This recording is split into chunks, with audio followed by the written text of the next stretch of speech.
Salut tout le monde et bienvenue dans ce nouvel épisode de Age of Theory où on va, comme la dernière fois, parler un peu de potentielles nouvelles factions qui pourraient arriver dans le futur de l'âge de Sigmar. La dernière fois, on a parlé des factions potentielles de l'ordre. Cette fois-ci, on va parler d'autres grandes allégeances, en commençant par la destruction, et en fonction du temps que ça prend, on va peut-être aussi inclure le chaos et la mort.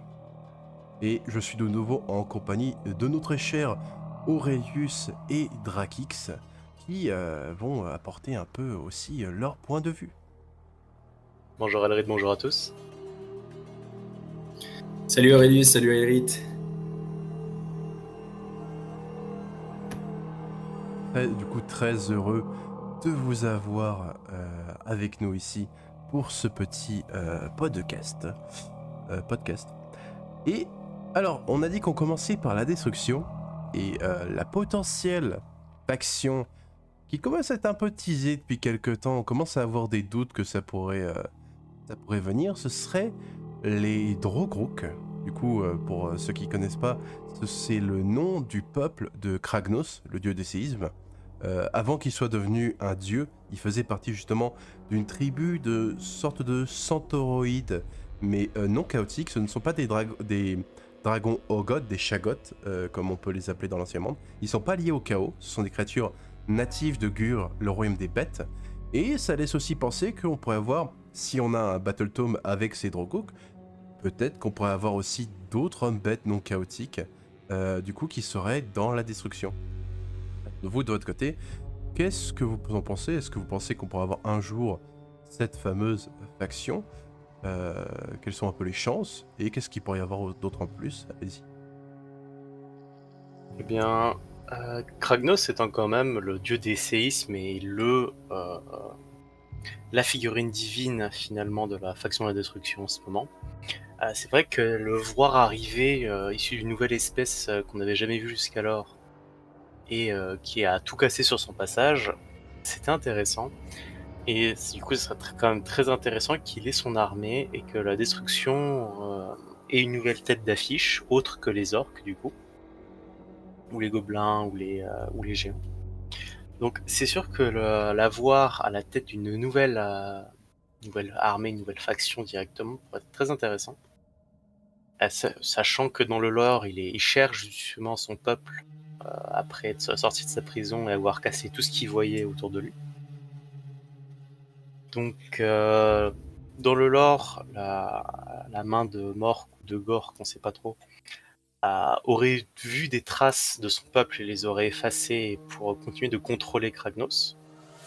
Ensuite, il a été réenfermé, rebanni, est parti en vadrouille. Il a été pas mis de côté ces derniers temps, ce qui est dommage. Bon, il pourrait tout à fait revenir du coup à la tête de son peuple retrouvé.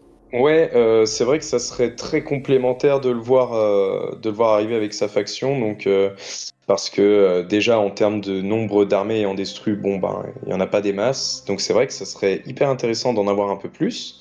Ce serait très complémentaire aussi au niveau du lore, parce que ben voilà, il y a cette quête pour retrouver sa race. Effectivement, comme tu le disais, Aurelius, il est empêché avec la main de Mork de le retrouver pour garder le contrôle. Donc il y a beaucoup de choses à apporter aussi en lore. Et en termes de règles, hein, on aurait des figurines déjà en termes de taille qui seraient imposantes. Donc ça fait une armée qui est très attrayante pour beaucoup, qui cherchent à avoir par exemple peu de modèles. Il y a quelques armées qui offrent ça, déjà élitistes, mais avec ce genre d'armée avec des grosses figurines, ça l'offre encore plus. Et puis en termes de gameplay, ça devient intéressant parce que on peut imaginer toutes sortes de centaures. Hein. D'habitude, les grosses figurines, la plupart du temps, c'est quand même très bourrin. Et là, en termes de jeu, on pourrait avoir des trucs un peu plus tricksy et des trucs assez intéressants à amener sur table. Donc, c'est vrai que l'arrivée de cette armée, ce serait complémentaire à beaucoup de niveaux. Ce serait hyper intéressant. Hmm. D'ailleurs, ce que tu m'as fait penser à un truc, tu disais ça pourrait avoir des grosses figurines, mais un truc qui vient de me venir à l'esprit, est-ce qu'ils seraient tous de la taille de Kragnos? Parce que Kragnos a peut-être sa taille justement parce que c'est un dieu maintenant. Bah, même s'ils sont plus petits, Kragnos c'est quand même une très très grosse figue. Alors, peu importe si d'autres figues arrivent, elles ne seront jamais aussi grosses que des Gargants et méga Gargants. Bon, comme une faction qui a que 2 kits, les Gargants, donc c'est vraiment à part. Donc, on pourrait vraiment voir quelque chose entre le Gargan et les ogres au niveau taille. Et donc, pas non plus limité à 3 figurines sur table, mais un peu plus que quand. Pas non plus aussi populeuse que des orques. Ça pourrait apporter un gameplay de vraiment bourrin et puissant. Puisqu'on dit qu'il est le dieu des séismes, donc on pourra avoir ce côté aussi magie de la terre, qui pourrait être intéressant. Ouais, faut vraiment le voir comme un entre-deux, hein. Je pense que tu as raison, Aurelius, hein. En termes de taille, un peu plus qu'un ogre, un peu moins qu'un gargan, ça me paraît cohérent. Donc quelque chose d'assez élitiste et qui permet vraiment d'avoir un gameplay intéressant sur des figurines très fortes, mais qui peuvent faire plusieurs choses. Et effectivement, explorer des magies qu'on n'a peut-être pas encore vues, ça permet de déployer un peu les types de gameplay. Enfin, il y a vraiment beaucoup de choses à explorer, je pense, avec une armée de ce type-là. Avec lié à ces figurines-là, en tout cas, à mon avis, il y a pas mal de choses à faire, liées beaucoup plus mais un peu, un peu lié à la nature. Bon, je peux pas parler des Sylvanettes non plus, mais voilà, quelque chose qui pourrait vraiment apporter un vent de fraîcheur côté Destru plutôt que détruire un truc un peu plus fin, un peu plus, enfin, qui change de la Destru, vraiment un air frais dans la Destru avec une armée supplémentaire. Bah, en vrai, le côté un peu plus lié à la nature, c'est peut-être vrai, parce qu'à la base, les Drogouk sont clairement originaires de Gur, mais les preuves un peu de la potentielle du fait que les Drogouk sont peut-être toujours en vie, que le peuple de Kranos est toujours là, elles ont été trouvées à Giran, le royaume de la vie. Et c'est là que Gobsprak justement les lui a cachées parce qu'il veut en garder le contrôle, vu qu'il est le seul à pouvoir parler sa langue, il est le seul sur lequel il peut compter. Donc il fait tout pour que Kragnos ne trouve pas les Drogouk. Mais s'ils sont à Giran, le royaume de la vie, effectivement, il pourrait y avoir ce côté tellurique, mais aussi un peu lié peut-être à la nature. Ça c'est possible. Parce qu'il faut aussi rappeler dans le lore de Kragnos, c'est d'où vient Kragnos. Kragnos c'était l'héritier le prince de sa tribu d'Angur, et il s'était épris d'une jument. Simplement, son frère était épris de la même jument centaure aussi. Du coup, qu'est-ce qu'il a fait Kragnos? Il a tapé son frère jusqu'à le réduire en bouillie, parce qu'il voulait la femelle. Et c'est à cause de ça, il a été banni. Donc, il a été banni avec un groupe de potes, ses fidèles, ses amis, tout ça. Et c'est là qu'ils ont commencé à aller, du coup, clasher des empires et détruire tout sur leur passage. C'est là qu'il a gagné son surnom, la fin des empires. Quelle poésie chez la destruction. Ah, très poétique. Et donc les Drogouk et les Draconis s'étaient alliés contre les dragons ogres à une époque. Et alors, comment je pourrais plus dire comment la guerre entre les Dragonites et les Drogouk a commencé. Je sais que c'est en tout cas Kragnos qui a commencé à péter des œufs de mémoire. Oui, Et il a ouvert les hostilités contre les Draconis, c'était et après, ce qui a déclenché la guerre. et du coup, les Draconites se sont vengés sur son peuple où ils ont tout détruit. Et ils ont aussi notamment tué tous les amis de Kragnos qui étaient avec lui depuis le début. En tout cas, à Gur. Et c'est comme ça que la rivalité éternelle entre les Draconis et le chef Drogouk presque immortel qu'est Kragnos dure encore aujourd'hui. Donc, alors, élément à prendre en compte, les Rogout étant tissés dans le lore, je pense que c'est eux qui viendront, mais les Drogout, eux, ils ont un peu rien demandé à la base avant de se faire chasser par les Draconis. Donc, s'ils reviennent, je pense pas que ce soit de gaieté de cœur non plus, parce qu'en effet, ils ont dû fuir ailleurs dans les royaumes. Mais il y a cet élément-là à prendre en compte, c'est que c'est un peu lui qui a fait de la merde dès le départ. Il y a aussi le fait que, du coup, à la fin de cet affrontement contre les Draconites, les princes Condis et Karazai, du coup, les deux grands Draconis qu'on peut voir avec les Éternels de l'Orage, se sont alliés avec le Seigneur Croak, du coup, le seigneur le plus ancien de tous les Slans, qui est le chef un peu de la faction des Séraphons. Ensemble, ils ont enfermé Kragnos dans une sorte de prison, un peu de sous-dimension. Et récemment, en fait, pendant les Dawnbringers, justement là où on a appris que les Drogouk étaient toujours en vie, Kragnos, à la fin de ces événements, a été de nouveau enfermé par justement Candice Karazai et Croc de nouveau encore. Donc la question aussi c'est, est-ce qu'il va être libéré ou est-ce qu'il va rester enfermé un certain temps et on va être introduit en fait aux Drogrook, aux survivants Drogrook qui sont pas forcément sous son égide.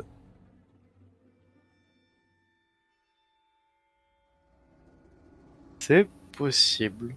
Alors, dans le lore, du coup, il y avait 4 étalons, enfin 4 Drogouk qui ont accompagné Kragnos dans son exil. Donc, eux sont morts, mais en tout cas, ils pourraient en retrouver d'autres, peut-être issus d'autres races de la destruction, pourquoi pas, qui pourraient le libérer du coup de sa nouvelle prison. Ce qui est marrant en plus, c'est que dans Subarn, le jeu de rôle d'AOS, vous pouvez faire des prêtres un peu de différentes divinités. Et du coup, on connaît des miracles de différentes divinités. Et en fait, les prêtres de Kragnos ont un miracle qui s'appelle les The Four Stallions. En fait, les 4 étalons. Et vous pouvez un peu invoquer les esprits des 4 amis de Kragnos. Il y a Horus, The King, Ivaz, Granus et Kiro. Et en fait, en fonction de ce qu'ils étaient, un peu leur personnalité, vous pouvez invoquer différentes bénédictions. Ça, c'est marrant. Ouais, il y a des éléments sympas. Et d'ailleurs, est-ce qu'on sait comment ils sont morts ou pas du tout?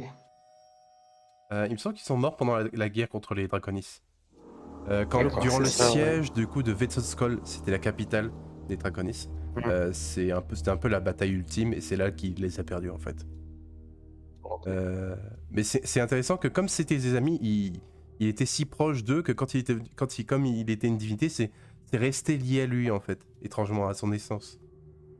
Et aussi, peut-être qu'en plus des Drogrook, il pourrait y avoir d'autres espèces Umbed. Ça pourrait être peut-être, je m'imagine, une grande alliance un peu des différentes races Umbed des royaumes non chaotiques. Il y en a plein qui sont mentionnés dans le lore. Il y a ce qui s'appelle les Sanskrit, par exemple, qui ont été mentionnés quelques fois qui, dans les livres sur Amilcar, où c'est des hommes lézards, une race reptilienne, c'est pas forcément des hommes lézards, qui ne sont pas des séraphons. Il y a des Aetar, Agur, des aigles un peu géants qui sont extrêmement intelligents, qui peuvent communiquer, etc. Un peu comme les Draconis, qui fait un peu penser limite au royaume de Gaoul en termes d'organisation. Je sais pas si vous voyez, où ils ont des casques, des armes sur leurs griffes, etc. Il y a une autre en plus espèce dont on va parler justement après les Drogrook, qui est justement pour les espèces de la destruction. Il y a les Kepnar et les Merwin à Giran, où sont potentiellement les Drogouk survivants, qui sont des espèces d'un poisson. Il y a aussi, bon c'est moins des hommes bêtes, mais c'est pas loin, c'est les valets, des espèces de créatures centaurides aussi, qui ressemblent à des nains poulpes, un nain au-dessus du corps et du poulpe en bas du corps. Il y a des Fimir aussi à Giran, qui semblent être moins chaotiques et qui vénèrent un dieu animal au lieu de créatures chaotiques. Donc tout ça, je me dis peut-être que ça pourrait introduire justement différentes espèces assez uniques des royaumes qui pourraient être dans une grande alliance, peut-être genre des Beast Folk of the Realm, un truc comme ça, of the Realms. Que vous en pensez? Donc ça serait finalement les bêtes du chaos mais version destruction quoi. Pourquoi pas? Que c'est vrai que une alliance finalement de plusieurs races liées à la destruction, toutes les petites races qu'on a vues à droite à gauche, que ce soit dans le lore ou même les figurines de Warcry, mine de rien, qui certaines ont encore des versions non corrompues qui se baladent, ça pourrait être intéressant. Ouais, et puis en termes de jeu aussi, hein, par exemple pour les ogres, on a toujours les petits gnoblards ou quoi, ça permet de faire, de diversifier le gameplay, de pouvoir apporter quelque chose de différent, plus juste que que les méga gargants, hein, où là on pose que de la grosse figurine et juste des petits géants, mais qui sont quand même déjà de grosses figues et qui font un gameplay quand même juste que de bourrin et que de courtes figurines. Alors là, effectivement, si on vient y apporter des petites unités qui peuvent venir prendre des objectifs, des unités satellites ou même des petites unités de chasse pour aller un peu matraquer les héros planqués dans les lignes, surtout avec les nouvelles versions, là on voit bien que il y a beaucoup de tactiques de bataille qui induisent ce jeu de planquer les héros, ben voilà, on se rend compte que c'est le genre d'unités qui peuvent être très importantes en gameplay et qui permettent de diversifier un peu tout ça. Donc effectivement, ça peut apporter quelque chose d'assez exceptionnel à tout ça. Ragnos qui va nous faire sa meilleure Avenger Assemble. Il va récupérer une petite armée et les autres espèces qui passent, et puis voilà. Il va aller taper la tête à tout le monde. C'est ça. Ah, mais après, genre, comme il est encore enfermé, je me dis, ça pourrait juste être les différentes tribus de créatures qui ne sont pas forcément très humanoïdes, qui se disent, qui en ont un peu marre, qui se réunissent, qui font une grande assemblée, et ils sont en mode, bon, on en a marre du chaos, on en a marre de la mort, on en a marre de l'ordre qui nous prend pour des animaux, et grande alliance, on va leur latter les gueules, un peu pour une alliance de survie, un peu. C'est vrai. Je sais pas si vous avez vu le second film Narnia avec le prince Caspien. Il y a une assemblée comme ça des animaux dans la forêt qui sont chassés par les humains. On peut penser à ça. Ouais, c'est vrai, carrément. C'est nous aussi, on a le droit d'exister, quoi. Ça apporterait aussi un peu de diversité au roster de la Destru. Parce que c'est vrai qu'on parle des gargants, mais les gargants, on peut les jouer seuls, mais souvent ils sont joués en tant que mercenaires aussi dans les armées. Donc là, du coup, avoir une armée pas une armée de mercenaires, mais vraiment une armée composée de différentes races, ça pourrait être intéressant aussi dans le jeu. Clairement. Alors, je pense qu'on a à peu près tout dit pour les Drogrook. On a posé le faction de bêtes, d'hommes bêtes un peu non chaotiques. Maintenant, pour la prochaine faction qui est un peu genre des humanoïdes un peu bestiaux particuliers, c'est le peuple silencieux. Donc une espèce assez mystérieuse qui nous a été beaucoup teasée justement dans Warhammer Underworld, notamment Warhammer Underworld Beastgrave, qui est une montagne vivante de Gur, le royaume des bêtes aussi. Et alors cette espèce est très particulière. Ce sont des créatures insectoïdes qui semblent être des sortes de ruches. Et la particularité aussi, c'est qu'ils étaient là ils sont là depuis tout le début de la Gémite. Et très peu de temps après l'arrivée justement de Sigmar et du Panthéon de l'Ordre, ils sont entrés en hibernation. Et il n'y en avait pas que à Beastgrave, d'ailleurs on connaît un peu ceux qui étaient à Beastgrave, mais potentiellement en fait c'est des créatures qui vivaient un peu dans différentes montagnes des royaumes et qui sont entrées en hibernation, donc on aurait en fait plein de ruches de ces créatures un peu partout dans les royaumes qui seraient un peu en hibernation et qui attendraient un peu leur heure de s'éveiller d'un coup et de tout d'un coup peut-être attaquer un peu les royaumes mortels. Donc de votre côté, qu'est-ce que vous en pensez de ces créatures ? Alors en effet, c'est une faction. C'est une espèce, en tout cas, un peuple qui est teasé dans Underworld depuis un moment, depuis Beastgrave. Et on a assez peu de représentations d'eux. On a quelques bouts d'armure, d'upgrade, une illustration ici ou là, au fin fond d'une carte. Et c'est un peuple quand même très mystérieux, qui pourra apporter beaucoup de nouveautés s'il arrive. Alors c'est un peuple migrateur millénaire, puisqu'ils sont... on sous-entendrait qu'ils soient arrivés il y a bien avant l'arrivée de Sigmar. Donc ils migrent, donc un peuple migrateur, mais d'accord, ils migrent vers où ? Alors dans le lore, si je me souviens bien, il est dit qu'ils migrent vers l'est. Donc, en tout cas, sur Agur, ils migreraient à l'est de Gur. Donc pourquoi, comment, surprise. Et donc on pourrait s'attendre du coup à une faction assez insectoïde qui pourrait peut-être appeler les Tyrannides à 40k, avec une reine qui contrôlerait du coup une ruche. Mais avec quand même un degré d'intelligence et d'artisanat assez élevé, donc ça serait vraiment quelque chose de nouveau et d'intéressant. Ce serait pas juste des insectes bizarres, quoi. Il y a des artworks effectivement d'armes et d'armures sur les cartes de Warhammer Underworld qui indiquent ils ont une certaine individualité quand même pour faire de l'artisanat, quoi. Oui, c'est ça, ça témoigne d'une civilisation déjà au moins minimale, quoi, pour forger tout ça. J'avoue que personnellement, je sais pas trop quoi en penser. C'est tellement mystérieux que on pourrait tout faire avec ça. Une apparition dans le lore, ça pourrait être très très riche. Donc pour rester toujours un peu sur cette facette un peu plus gameplay au niveau du jeu, même chose, ça pourrait être à peu près n'importe quoi. On pourrait penser à quelque chose de... Donc par contre Aurelius, je te rejoins, hein, quand tu dis géré par une reine, ça c'est hyper intéressant, c'est quelque chose qu'on n'a pas trop sur Age of Sigmar. Mais voilà, on pourrait penser à des grosses nuées, une armée très très populeuse, qui pourrait être vraiment vraiment très intéressante à jouer, très tricksy, qui peuvent pourquoi pas creuser des galeries ou se multiplier facilement. Enfin voilà, en termes de gameplay, si jamais cette armée arrive, ça pourrait être très très riche et apporter beaucoup de choses. Et en termes de lore aussi, parce que comme il n'y a pas grand chose pour le moment, ben tout est faisable. Donc voilà, après comme ça a été là dans le lore déjà exploré très brièvement, ça peut laisser penser effectivement que ça pourrait intervenir quand même plus tard. En plus, d'ailleurs, je me souviens maintenant que certaines en fait de leurs armes et armures semblent avoir un côté un peu symbiotique, parce que justement il y a des héros que justement dans Warhammer Underworld qui sont à Beastgrave, qui trouvent leurs artefacts, et en fait ces armes et armures semblent un peu fusionner avec les parties de leur corps sur lesquelles enfin sur les parties de leur corps qui sont en contact avec eux. On pourrait vraiment avoir du coup finalement une espèce biomécanique, ou en tout cas ayant une biotechnologie, quelque chose de très développé. Ça pourrait apporter vraiment un nouveau en mode un peu symbiote,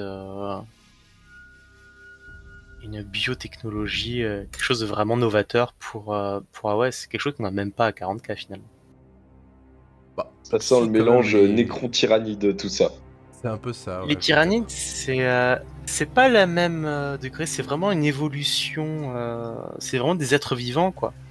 Il n'y a pas vraiment de technologie, c'est des organismes créés, développés et élevés créés pour faire un seul but. Là, on aurait vraiment une technologie la bioengineering. Donc ça pourrait être différent. Tous ces univers un peu avec où la technologie et le vivant se rencontrent. Ça pourrait être intéressant. Et sinon, j'ai regardé une carte de Gur, et ils disent qu'ils migrent à l'est de Gur. Dans les représentations de Gur, du coup, dans les royaumes mortels, il y en a une représentation où Gur est à l'extrême droite, du coup, de cette représentation. Et du coup, à l'est de Gur, ça serait directement le vide éthérique.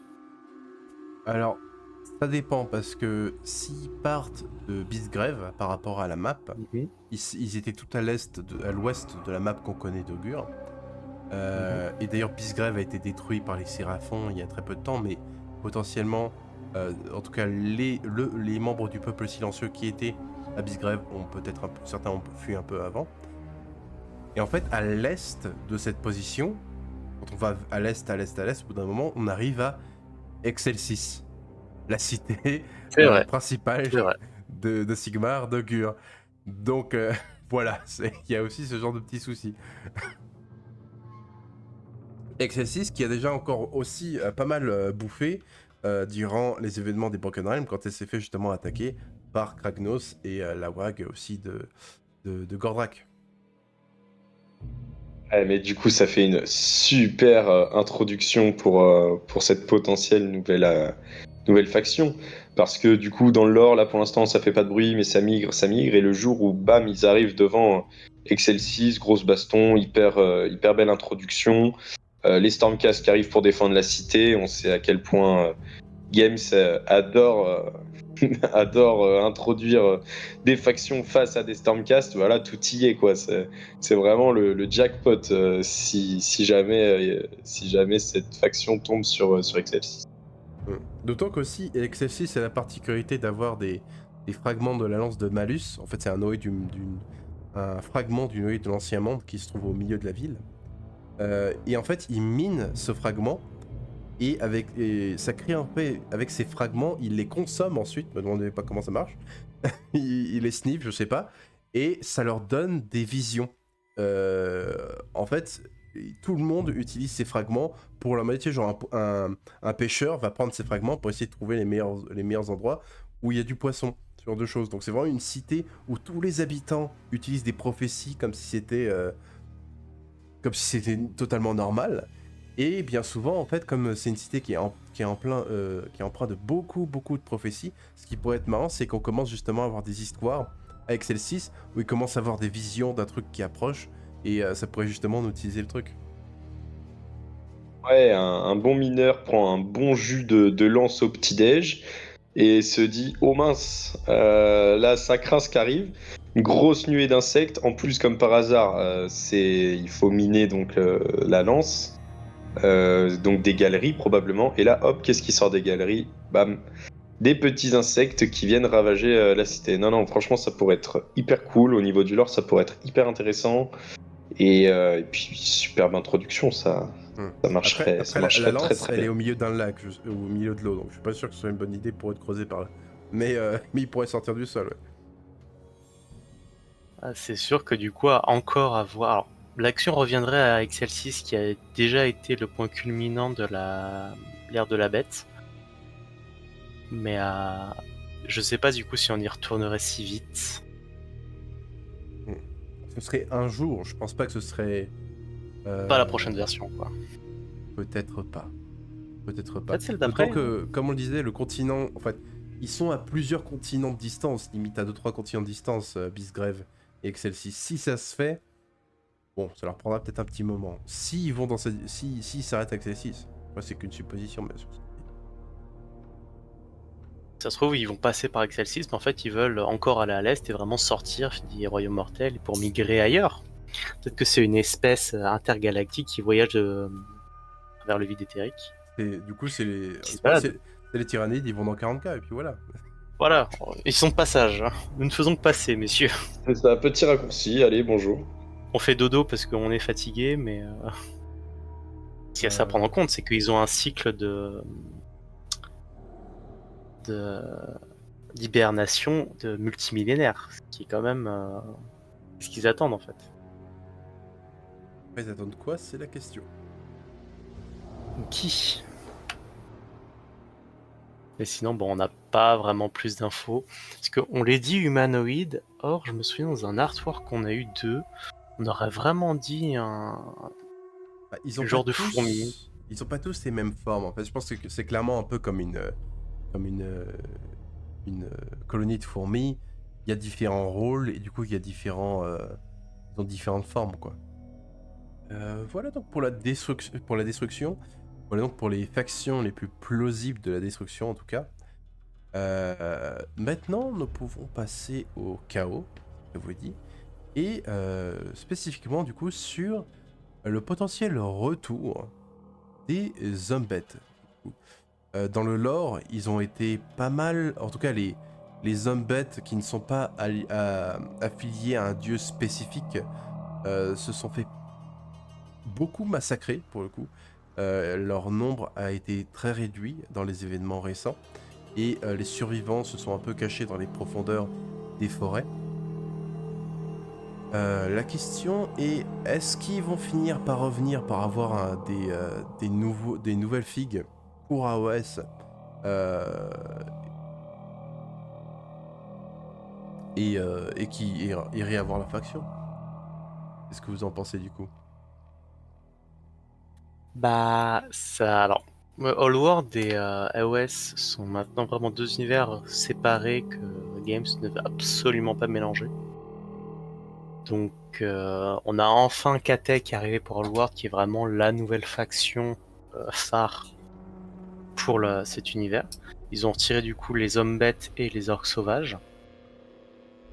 Et vu la tendance que Games a en ce moment à vraiment cloisonner ses jeux et ses univers, je doute très sincèrement qu'on puisse les revoir dans AOS de sitôt. Faut voir, parce qu'après, il y a les hommes lézards qui ont toujours leur ancien kit dans Old. Il y a les guerriers du chaos aussi qui ont toujours leur ancien kit. Là où on a des nouveaux kits pour les Save to Darkness et les Séraphons. Certes, mais par exemple, on n'a pas les Skaven à Allworld, alors qu'ils ont été refaits pour AOS. Ils ont toujours des règles légendes, mais c'est vrai qu'ils ont pas. Ils ont des règles. C'est vrai qu'ils n'ont pas clairement un Battle Tome, un livre de bataille officiel, on va dire, entre guillemets, enfin, qui n'est pas légende, on va dire. Mais pourquoi pas justement qu'ils refassent la faction des hommes bêtes dans un certain temps. Je pense que pour l'instant, ils se concentrent un peu sur d'autres factions qui ont peut-être un peu plus de chances d'arriver, qui seront peut-être un peu plus attendues.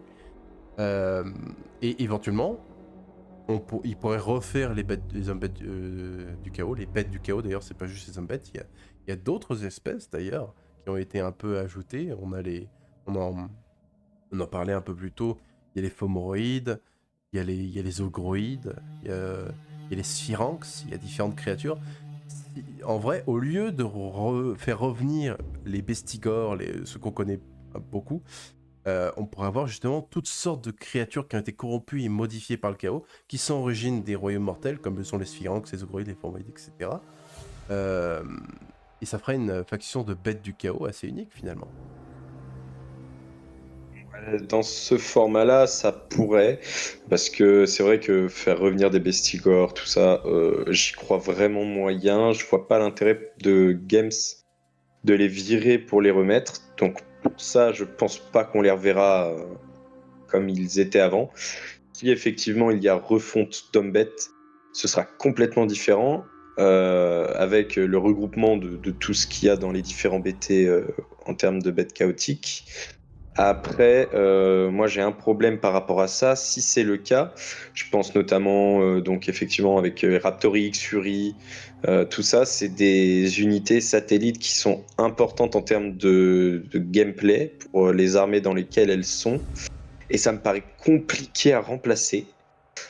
Donc les voir revenir, moi j'aimais bien effectivement cette idée sur les bêtes de la destruction un peu plus chez les Drogoux.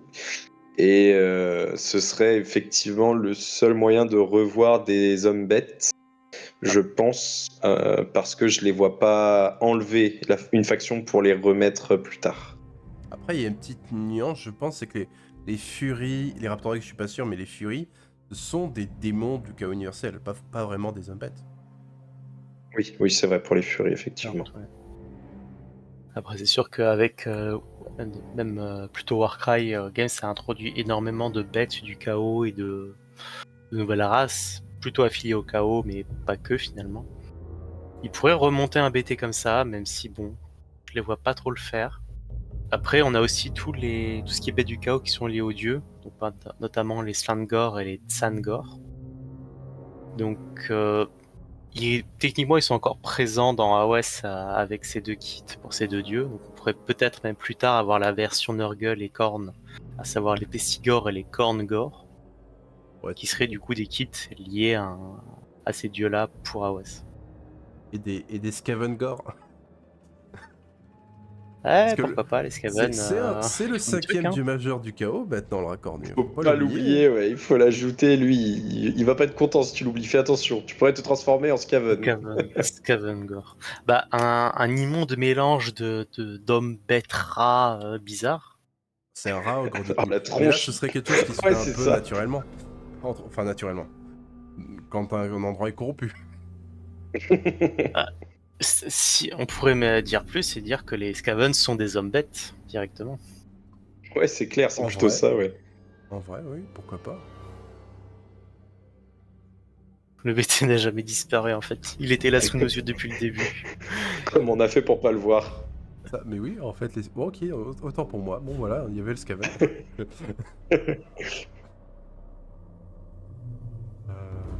Mais voilà.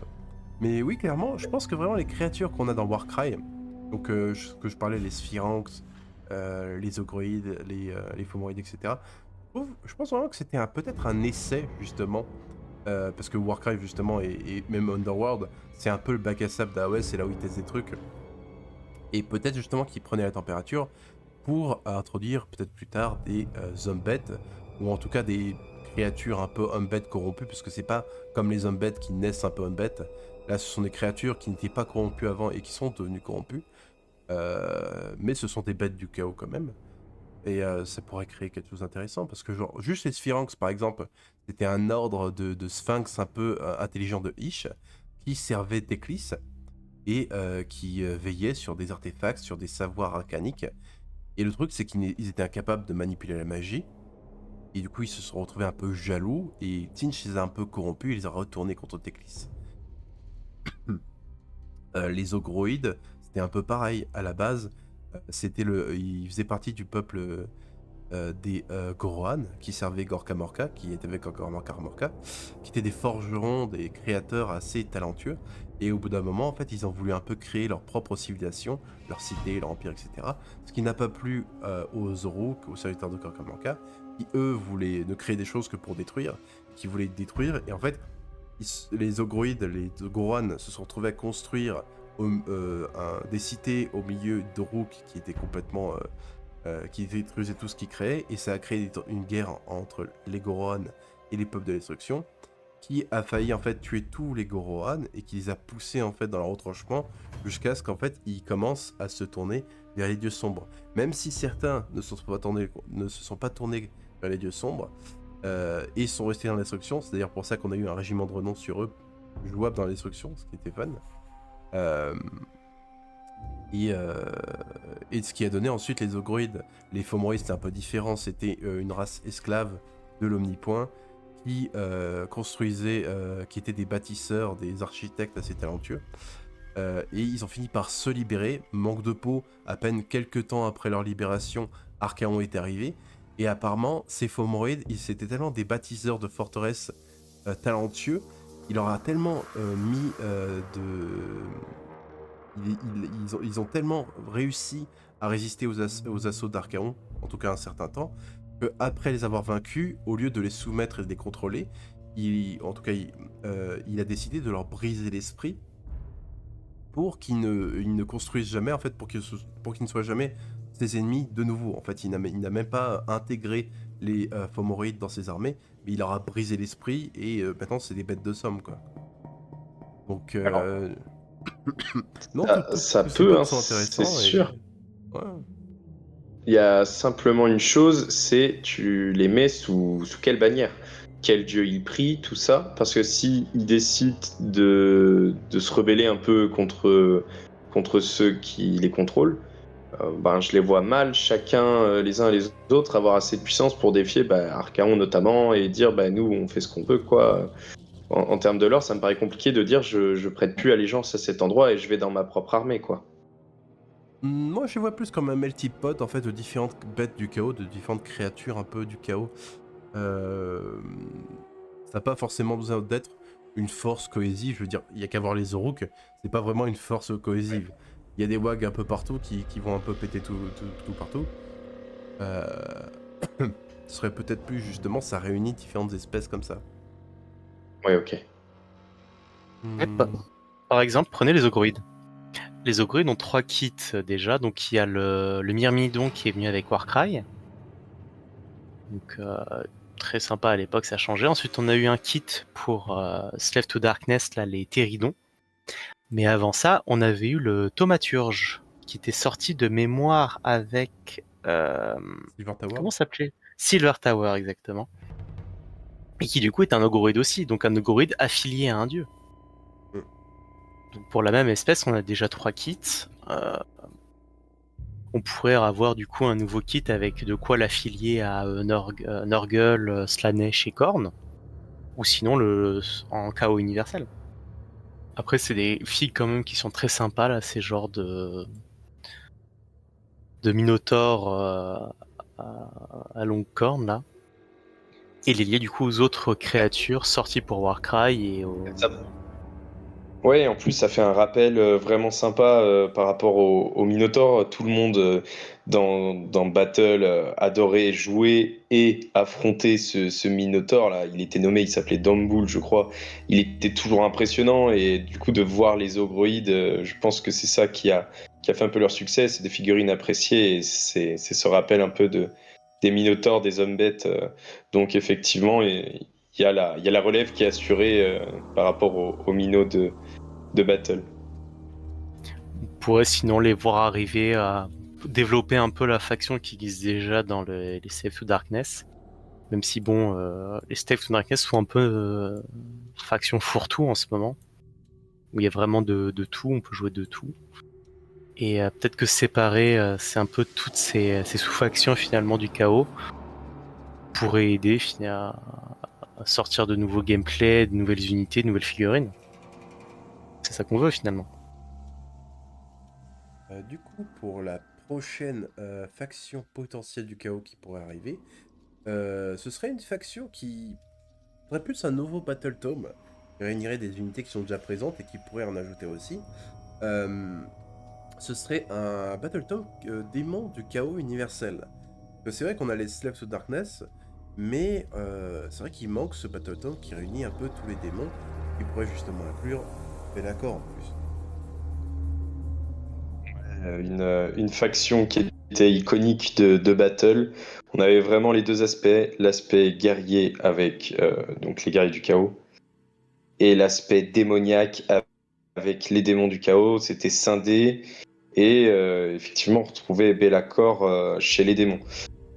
C'est une faction qui pourrait être attendue. Pourquoi? Parce que on le voit bien, la volonté de Games de toujours mettre la Légion du Premier Prince, elle a toujours une petite place depuis quelques temps maintenant. Donc il y a des tests qui sont faits, à chaque fois il y a des unités démoniaques qui changent, qui sont mises, qui sont retirées puis qui sont remises dans les autres légions, des unités jouables qui diffèrent. Et c'est vrai que de voir Be'lakor aux côtés d'un buveur de sang, d'un grand immonde ou quoi, ça vend du rêve et c'est vrai que ça manque. Il y a eu beaucoup de jeux qui a été fait autour de ça pendant un moment. Donc en termes de gameplay, super intéressant. En termes d'histoire vis-à-vis de ce qu'il y a eu, hyper intéressant. Et en termes de lore actuel, même chose. On connaît bien Be'lakor, ses machinations pour essayer de reprendre un peu sa place devant Archaon.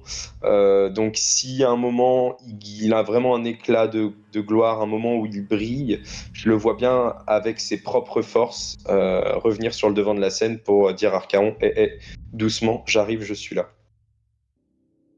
Au-delà même d'Archaon, du coup, qui a quand même déjà pas mal d'unités liées à lui. Donc on peut parler des...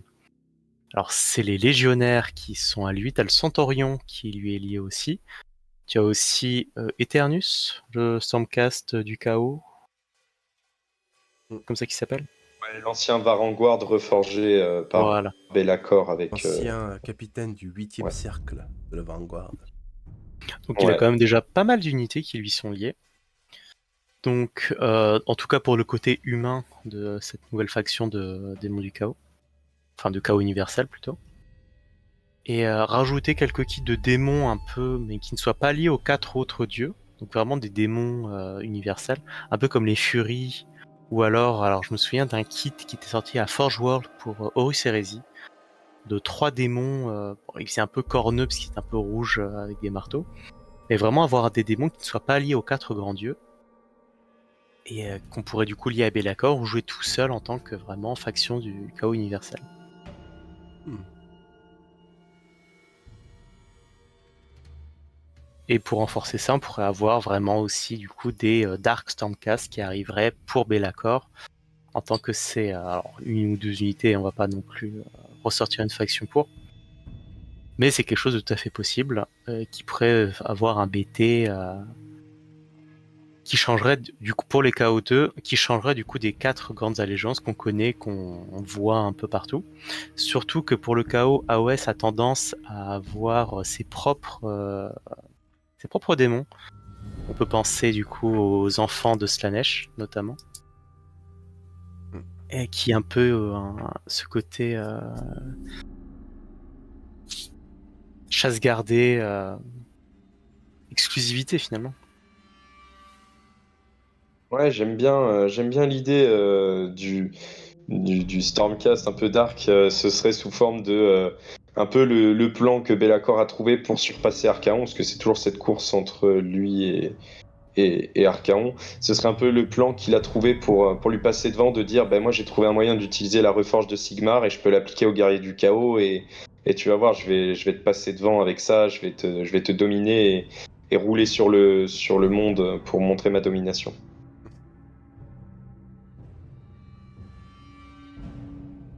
Parce que c'est vrai que du coup pour Be'lakor on a les followers humains, enfin les cultistes un peu avec les légionnaires. Et on a du coup Eternus pour le côté un peu leader. Donc ne serait-ce qu'une unité, ne serait-ce que 5 Dark Stormcast du chaos liés à Be'lakor. Et rajoute une unité de cavalerie, puis voilà. Après, je sais pas T'imagines si la classe? Eternus n'était pas un peu un essai un peu unique Là où le miroir des éternels, c'est déjà un peu les Varangord. Que Oui, Be'lakor, oui, oui, d'ailleurs, Be'lakor complètement. a un cercle des Varangord qui s'est retourné contre Archaon, qui a rejoint Be'lakor. Donc il a un cercle de Varangord. Et justement, d'avoir boosté Eternus, c'est peut-être quelque chose qu'il aurait pu développer après par la suite. Comme tu dis, un essai. Alors, essai unique, du coup, actuellement, oui, c'est sûr.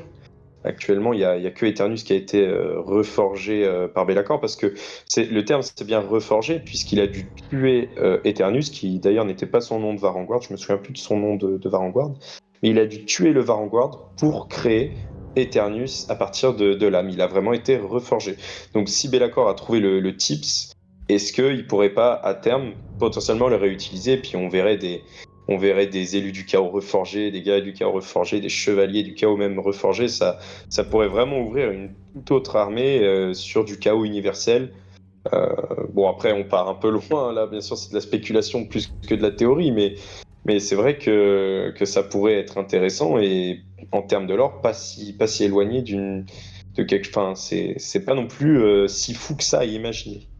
Bah, c'est vrai que quand on voit un peu le personnage, Be'lakor veut être le plus puissant et veut s'émanciper des 4 dieux du chaos. Sigmar, ce que lui a fait pour combattre le chaos, c'est qu'il a créé finalement ses propres démons, ces démons de l'ordre, quoi. On peut les tuer, mais ils reviennent. C'est un peu le gimmick des démons du chaos. C'est que pour les tuer réellement, c'est très très compliqué. Du coup, que Be'lakor utilise du coup cette technique de la reforge ou un équivalent chaotique pour avoir alors là, ça serait des humains, mais qui peuvent revenir à la vie pour combattre les légions du chaos des 4 grands dieux, ce serait pas déconnant non plus. Comme ça, il n'est pas obligé de louer, d'utiliser les démons des 4 autres dieux. Il peut utiliser ces humains qu'il peut réutiliser à l'infini.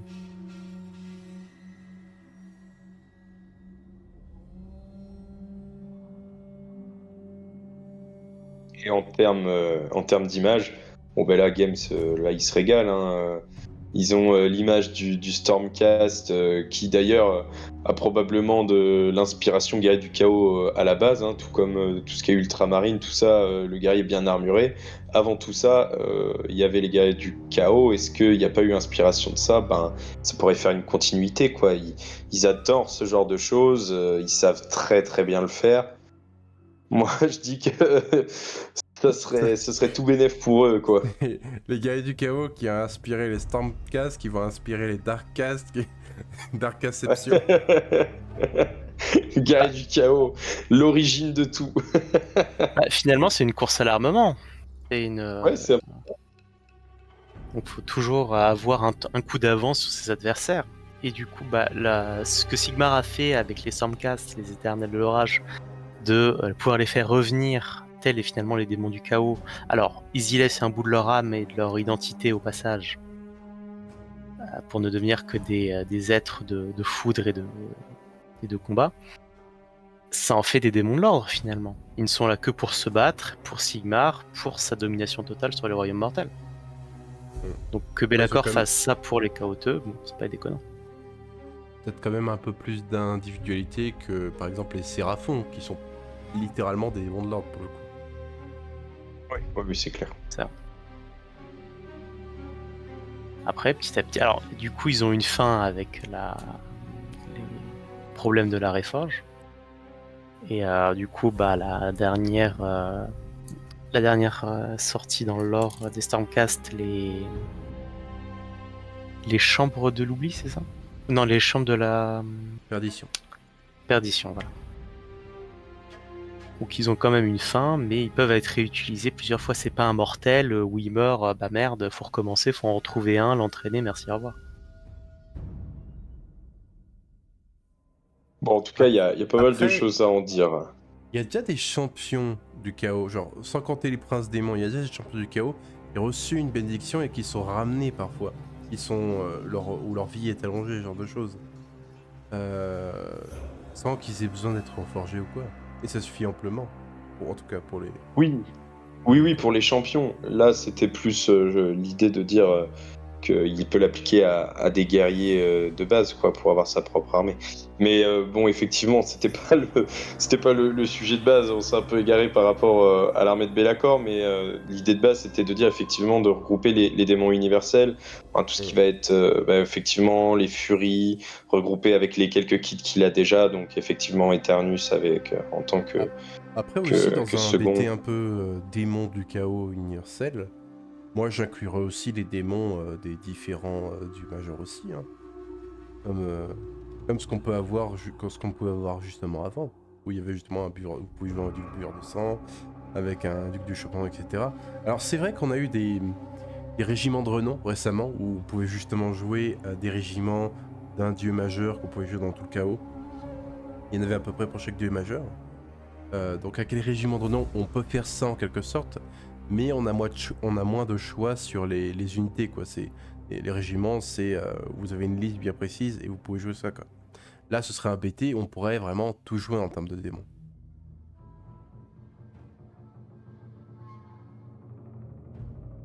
Après, on peut pas forcément mettre tous les profils des autres dieux dedans non plus.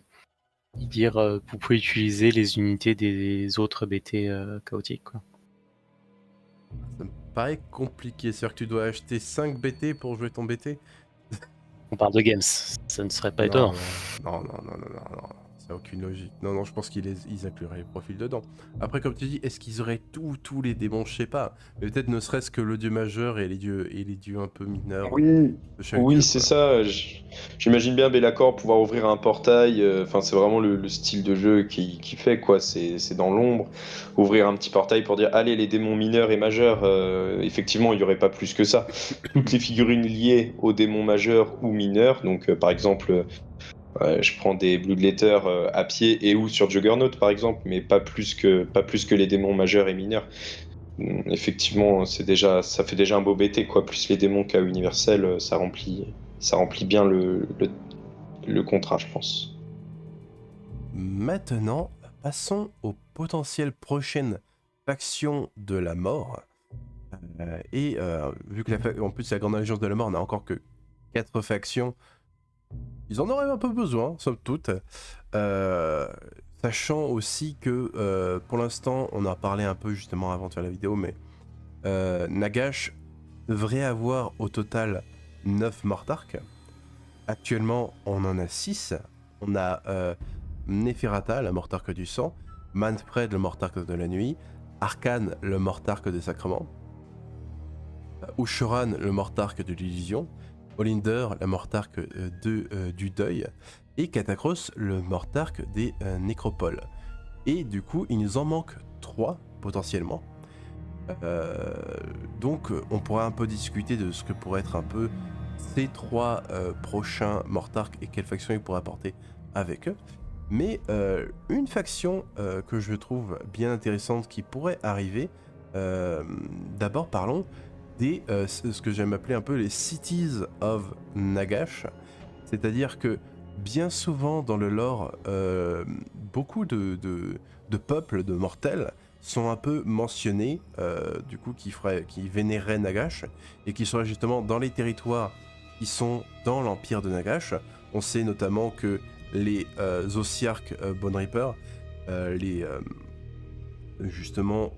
veillent un peu, protègent des cités de mortels en échange d'une récolte d'os régulière.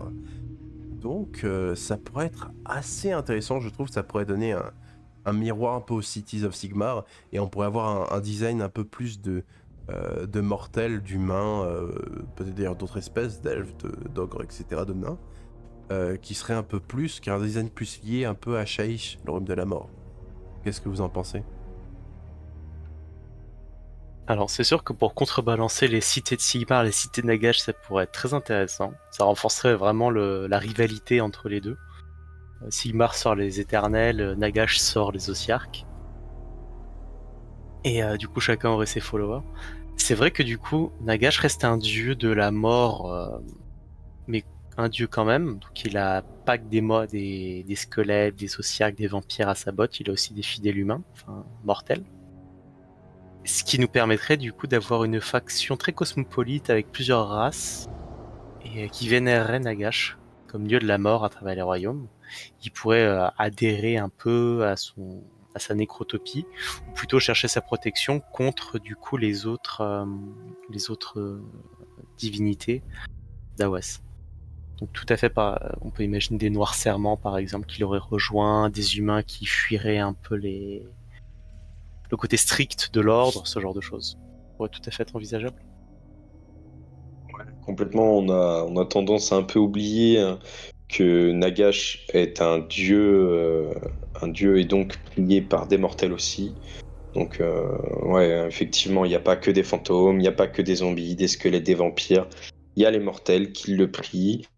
Donc, bien sûr, une civilisation, et notamment des villes, surtout au sein de Shaish, bien évidemment.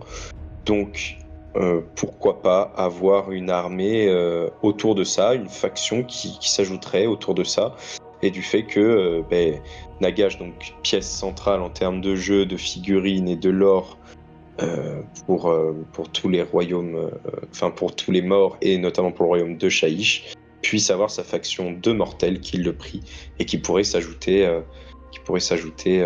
directement sur l'onglet mort de Games Workshop. Ouais, comme vous dites, en fait, Nagash, c'est le dieu de Shaish, le royaume en entier. En tout cas, il contrôle une grande majeure partie de ses territoires. Et donc, en fait, il y a beaucoup de gens qui vivent à Shaish, qui ne sont pas forcément des cités de Sigmar. Et en fait, ça d'ailleurs, ça s'étend même à tous les royaumes. Alarielle, c'est pas juste la déesse des Sylvanettes, c'est la déesse de Giran. Et donc, beaucoup de mortels qui vivent à Giran la vénèrent. D'ailleurs, on pourrait avoir un Cities of Alarielle, maintenant que j'y pense. Mais ça s'étend aussi à Malérion, qui est le dieu de Ulgu aussi. Et là, plein de mortels, pas juste des elfes, vont le vénérer. Et c'est le cas un peu de chaque dieu du Panthéon de l'Ordre, chaque dieu majeur un peu du Panthéon de l'Ordre, qui gouverne un royaume. C'est vrai que les dieux du chaos, par exemple, ont leurs humains finalement dans leurs troupes. Sigmar a du coup les cités de Sigmar où il y a beaucoup d'humains qui le vénèrent aussi. Donc que Nagash est la même chose, qu'il ait des mortels qui le vénèrent lui, ça serait pas étonnant finalement. C'est même le cas, mais du coup on aura une représentation dans le wargame. Ah oui, voilà. Et tout ce qui pourrait être mortel, qui fuirait et l'ordre, et le chaos, et la destruction, pourrait le retrouver. Donc on aurait par exemple des noirs serments, des natifs finalement des royaumes, fuyant un peu tout ça, qui chercheraient sa protection. Ou qui le vénéraient déjà durant l'âge des mythes, Si. et qui ont survécu en combattant avec les forces de Nagash durant l'âge du chaos, quoi. Des sous-royaumes entiers dédiés à Nagash, à Shaish, pourraient le rejoindre, fournir, au-delà de la dîme d'os pour les Ossiarques, pourrait fournir des troupes et des armées pour combattre les ennemis de Nagash aussi. D'ailleurs, on a des peuples par exemple à Akshi, le royaume du feu, un royaume qui est beaucoup exploré. Il y a ce qui s'appelle les Golvariens, la Golvari, qui était une nécrotopie en fait, toute une nation de l'âge des mythes de nécromanciens, du coup, qui étaient des mortels et qui avaient des légions un peu de morts vivants qui leur permettaient de construire leur cité, de protéger leur territoire, etc., quoi. Oui, et puis en termes de jeu, tout simplement, la mort, on sait qu'elle a pas trop de tirs, c'est pas son truc. Donc si on essaye effectivement de voir un parallèle avec les cities de l'ordre, et ben tout simplement, ça pourrait apporter un peu de tir. Donc ceux qui aiment le gameplay tir pourraient effectivement s'y retrouver aussi dans la mort. Donc voilà, le gameplay un peu manquant de la mort pourrait se retrouver directement ici. Avec de la magie vraiment nécromantique aussi à foison, qui serait pas du coup seulement réservé aux vampires, qui pourrait invoquer aussi les squelettes qu'on peut revoir chez les vampires du coup. Et je pense aussi, personnellement, je pense que si cette faction arrive un jour, je pense qu'elle pourrait avoir un côté un peu plus presque positif dans la mort. C'est-à-dire qu'il y a un livre, sans trop spoiler, c'est un livre qui s'appelle Premier des morts, et où justement on suit une reine d'une tribu qui vénère Nagash. Et d'ailleurs cette reine devient à la fin de ce livre une alors attention pour le spoil quand même, peut-être avancer peut-être une minute, mais elle devient ce qu'on appelle une seigneur de la mort. C'est-à-dire c'est différents seigneurs, pas forcément des morts vivants, même si c'était une mortelle, en fait, il l'a tuée pour la ramener à la vie, il a fait d'elle une seigneur de la mort. Les seigneurs de la mort, pour faire simple, ce sont des champions un peu que Naga choisit, et il leur donne une partie de son pouvoir. En fait, c'est similaire aux Mortarks, mais c'est le stade en dessous des Mortarks, si vous voulez. Les Mortarks sont des seigneurs de la mort, mais tous les seigneurs de la mort ne sont bien sûr pas des Mortarks, il n'y a que 9 Mortarks. Et en fait, ce qu'il y avait, je trouve, d'intéressant dans cette histoire autour de ce peuple, c'est qu'ils avaient une relation symbiotique avec leur mort. C'est-à-dire que elle, par exemple, elle était toujours avec son frère, le spectre de son frère, qui restait près d'elle. Et en fait, ils ont leur mort qui veille sur eux, qui les protège, qui les guide, etc. Il y a vraiment une cohésion. C'est pas il y a des spectres, mais c'est pas des Nighttones, quoi. C'est des spectres assez bienveillants. Et ça pourrait être pareil peut-être aussi avec des sortes de zombies, où on aurait moins les zombies complètement décomposés, mais peut-être les zombies un peu momifiés, où leur corps, peut-être qu'ils ont pris soin de leur corps, et du coup ils ont peut-être aussi besoin d'une certaine hygiène, vu que c'est des mortels, ils peuvent pas se balader avec des cadavres putréfiants tout le temps. Et du coup je trouve qu'il pourrait y avoir un petit côté un peu plus symbiotique entre les morts et les vivants dans cette faction, ce qui pourrait être très intéressant. Ça pourrait apporter un twist un peu différent. On pourrait retrouver finalement un peu le côté roi des tombes, où ils vénéraient leurs morts, et sans le côté, il n'y a plus que des morts à la fin. Pourquoi pas, en vrai. Ouais, la facette un peu respectueuse de la mort, quoi, et pas simplement utilisation des morts pour faire revenir de la chair juste pour combattre ou juste prendre des os pour faire des guerriers. Vraiment, ce rapport à la mort plus délicat, plus humain en fait, tout simplement. Ouais. Donc quelque chose qui pourrait être très intéressant en lore là aussi.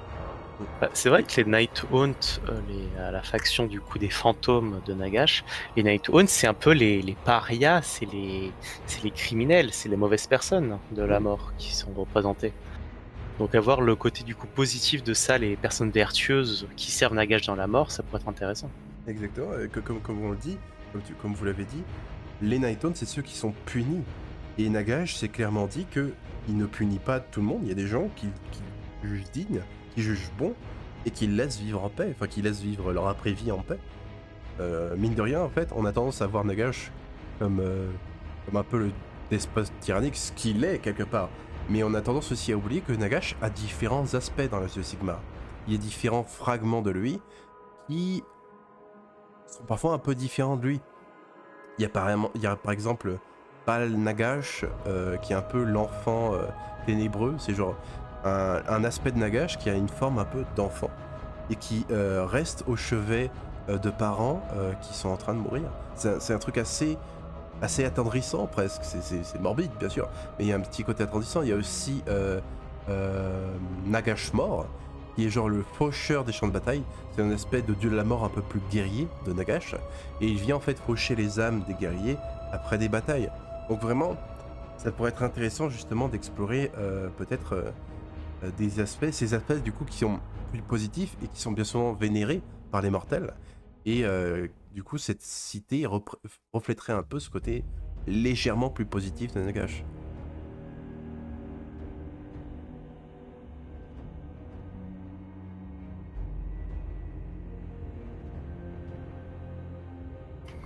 Donc c'est sûr qu'avoir une représentation de la mort positive pourrait être très intéressant.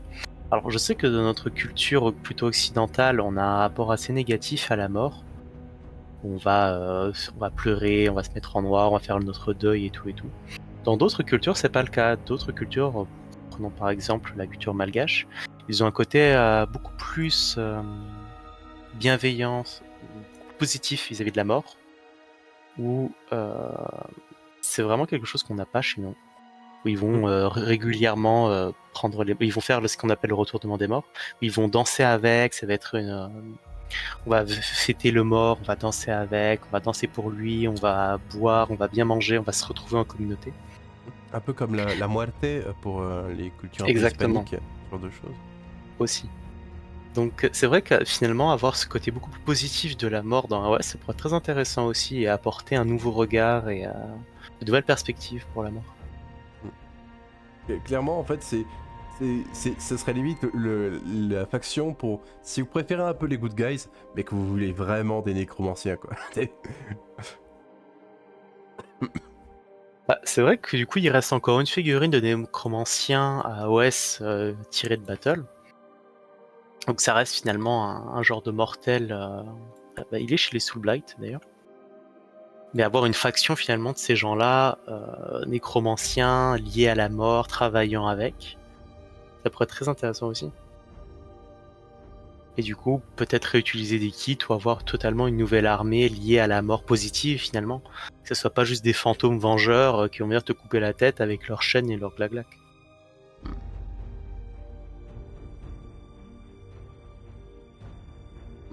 Je vous propose de passer à... Du coup, je pense qu'on a un peu près tout dit. On peut passer à la faction suivante.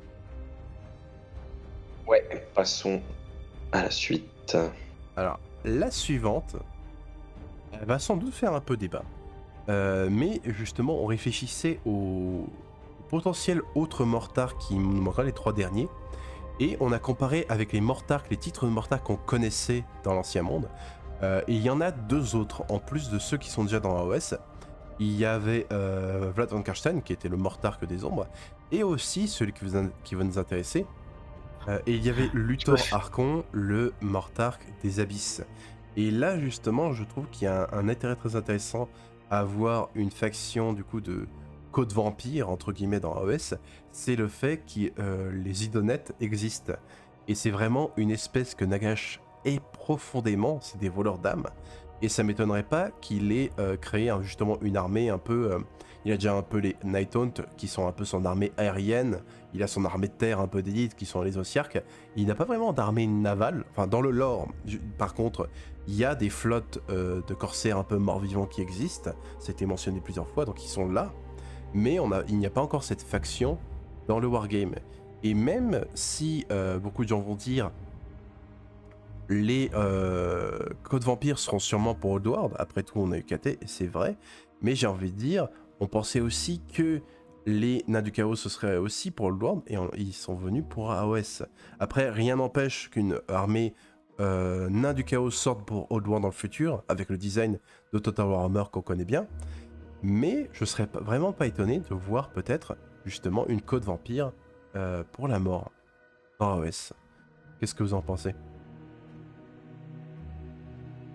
Alors c'est vrai que ce côté naval dans AOS existe et arrive petit à petit. Donc au tout début on avait les flottes de la peste qui étaient citées dans le Jardin de la peste de mémoire, un des romans de la V1 ou V2.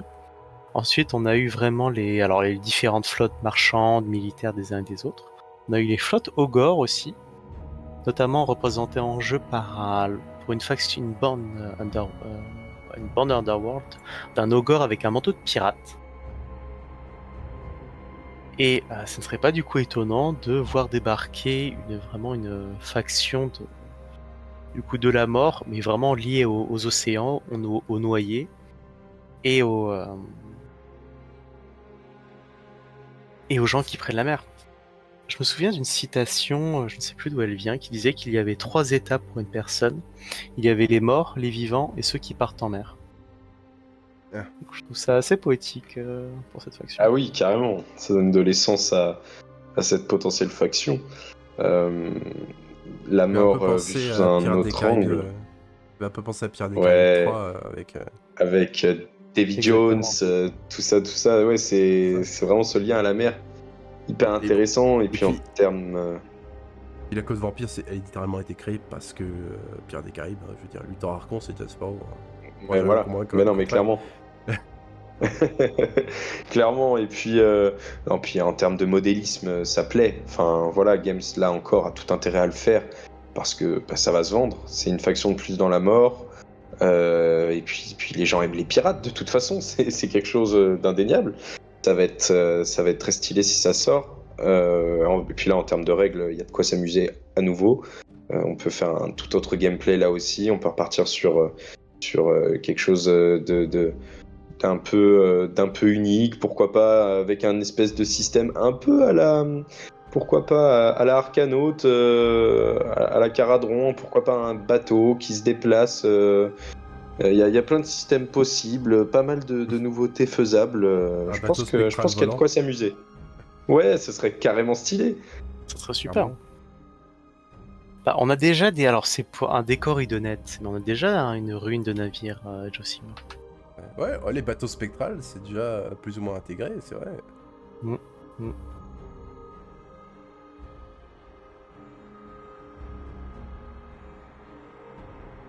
Après, étant donné que ça serait une faction de la mort, on peut imaginer tout ce qui serait bête marine, ou cadavre plutôt de bêtes marines possédées. Un kraken à moitié mort, une baleine à moitié morte. Un- comment s'appelait la créature justement qui est dans la campagne de Total War Warhammer? Le Meerworm, un truc comme ça. Je me rappelle pas. Je me rappelle pas. Ouais, c'est ça, le Meerwyrm. Du coup, la créature qu'on voit dans le trailer et qui, bizarrement, il a une figurine d'ailleurs, cette créature a aussi une figurine dans The Overlord. Et c'est vrai qu'elle était très stylée dans le trailer. Mais c'est vrai, un peu, et en plus, dans le nouveau BT Idonet, il y a justement des créatures abyssales un peu Lovecraftiennes, titanesques, qui sont en sommeil dans les profondeurs des abysses, et qui ont été mis bizarrement un peu en avant. Ce côté un peu Lovecraftien, quoi. Que pourrait aussi très, exploiter. très bien se mêler. Clairement. Parce que c'est vrai que quand on pense au coup de vampire, on pense aussi au Bernard l'ermite géant, on pense à la construction de mi-reste humain, mi-bateau, mi-golem géant de bois, de ruines avec son bras canon. C'est faire beaucoup de choses. Je sais que l'extension pour Total War Warhammer à Code Vampire était vraiment super. Il y avait énormément de choses à faire. Là, il pourrait revisiter un peu la chose avec un côté vraiment orienté à OS. Et